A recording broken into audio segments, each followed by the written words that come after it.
Have you ever watched someone who hurt you sleep peacefully at night while you carried the weight of their betrayal? Have you ever wondered why the person who caused the damage gets to walk away clean while you left picking up the pieces? Here's what most people get wrong about justice. They think revenge has to be loud, visible, immediate. They think it requires confrontation, exposure, a dramatic reckoning where truth finally wins. But what if I told you the most devastating form of revenge is the one they never see coming? The one that doesn't announce itself with anger or tears, but with something far more unsettling: your complete and utter silence. Imagine this. Someone betrays you. They lie, they replace you, they discard what you built together. And in that moment, they're expecting a reaction. They're braced for your pain because it confirms their power. They're prepared for your anger because it justifies what they did. They need you to break down so they can tell themselves, "See, I had to leave. Look how they're acting." But what happens when you give them nothing? Not rage, not tears, not even acknowledgement. Just an eerie, calculated absence that leaves them standing in the wreckage they created, alone with one impossible question: why aren't they reacting? This is where true psychological power begins. Not in what you say, but in what you refuse to give them. Because here's the secret most people never learn. Guilt isn't something you inflict on someone. It's something they discover on their own when you remove yourself from their narrative entirely. When someone wrongs you, they've already written a story in their head.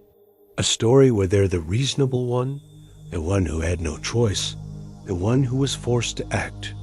And that story depends entirely on your response to stay alive. They need your chaos to prove they were right. They need your collapse to validate their exit. But when you don't provide it, when you withdraw with such unsettling calm that it looks intentional rather than wounded, that's when their story starts to crack. Think about the last time someone hurt you and you exploded. You called them out, you demanded answers, you showed them exactly how deep the wound went. And what happened?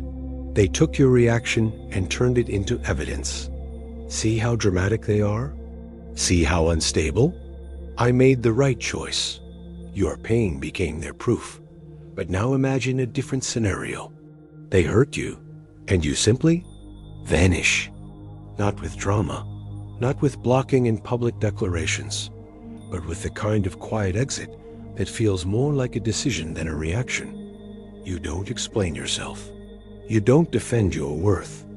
You don't even seem bothered. You just become unavailable, unreachable, and strangely unbothered by their absence. This creates something they can't process: cognitive dissonance. They expected one version of events and got another entirely. They prepared for war and found an empty battlefield. And that emptiness, that silence, begins to work on them in ways confrontation never could.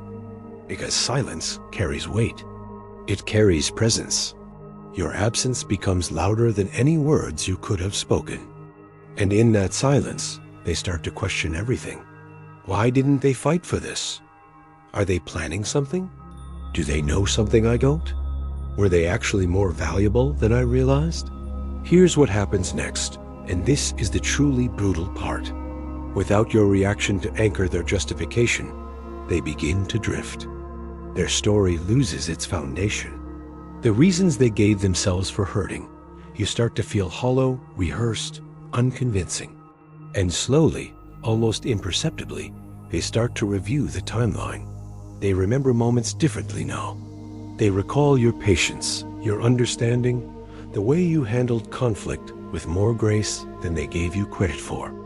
And with each memory, the discomfort grows because now they're refacing something unbearable. The possibility that they made a catastrophic mistake. This is the architecture of guilt. Not built through accusation, but through strategic absence. You don't corner them with evidence of their wrongdoing. You don't demand they acknowledge what they did. You simply remove yourself so completely that they left alone with the one person they can't lie to, themselves. And in that isolation, surrounded by their own thoughts and no one to redirect blame toward, the guilt begins its work. Not because you planted it there with words, but because your silence created space for it to grow on its own. Most people sabotage this process because they can't resist the urge to be seen. They post cryptic quotes, they make vague references, they fish for reactions through mutual friends. They think they're being subtle, but what they're actually doing is giving the other person exactly what they need. Evidence that they still matter, proof that the wound is still fresh, confirmation that their absence has power. This is the opposite of revenge. This is showing your hand. Real power doesn't announce itself. It doesn't need witnesses. It operates in the shadows of someone else's consciousness, turning their own thoughts against them. So what does true psychological distance look like? It means you appear in the world not as someone recovering from damage, but as someone who was never damaged at all. You don't look like you're trying to move on. You look like you already have. And this distinction is everything. When they see you calm, focused, engaged in life with the same energy you had before they existed, something inside them breaks. Because they invested in the belief that they were significant enough to leave a scar, and your composure suggests they weren't. This isn't about faking happiness or performing strength. It is about genuinely reclaiming your center while they still lost in the chaos of trying to justify what they did. The contrast becomes unbearable for them. They expected to see struggle and found stability. They thought you'd be diminished, and you seem elevated. And every piece of evidence that contradicts their narrative chips away at their peace of mind. They start comparing their current situation to what they remember about you. They notice that new people in their life don't quite measure up. They catch themselves thinking about how you used to handle things, how you made them feel understood, how different the energy is now. And with each comparison, the guilt deepens because they beginning to realize something they can't undo. They didn't leave because you weren't enough. They left because they weren't ready for what you offered. Time becomes your greatest weapon now. Because as days turn to weeks and weeks turn to months, your silence compounds. Each passing moment of no contact becomes another brick in the wall of their regret. They thought you'd break and reach out. You didn't. They thought you'd need closure. You didn't. They thought you'd at least acknowledge the loss. You didn't. And that steady, unwavering absence starts to feel less like indifference and more like judgment. The kind of judgment that doesn't need to be spoken because it's written in every day you choose not to return. This is where people who betrayed you make their fatal mistake. They try to come back, not necessarily because they want you, but because they need to resolve the guilt. They need to apologize, to explain, to somehow repair the image you have of them because that image haunts them. And here's where your true power reveals itself. When they reach out, you don't slam the door in anger. You don't unleash stored resentment. You respond with something far more devastating, polite neutrality. You acknowledge their message without warmth or hostility. You let them speak their piece, and then you offer them nothing in return except maybe a simple phrase like, "I appreciate you saying that. I'm at peace with everything now." Those words destroy them, because what you're communicating isn't forgiveness or reconciliation.